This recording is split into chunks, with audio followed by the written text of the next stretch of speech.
अमानित्वमदम्भित्वम् अहिंसा क्षान्तिरार्जवम्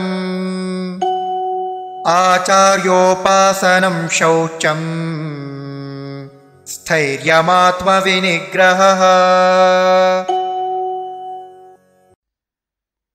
अमानित्वम् अदम्भित्वम् अहिंसा क्षान्तिः आर्जवम् आचार्य उपासनम् शौचम् स्थैर्यम् आत्मविनिग्रहः।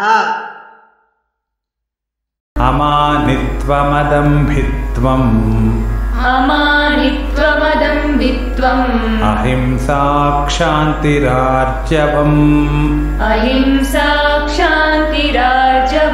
आचार्योपासनं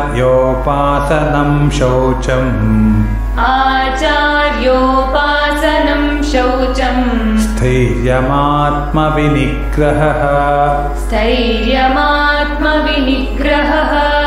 अमानित्वमदम्भित्वमहिंसा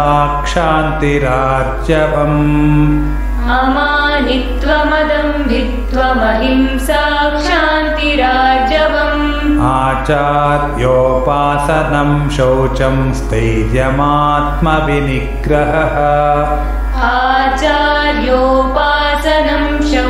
स्थैर्यमात्मविनिग्रहः।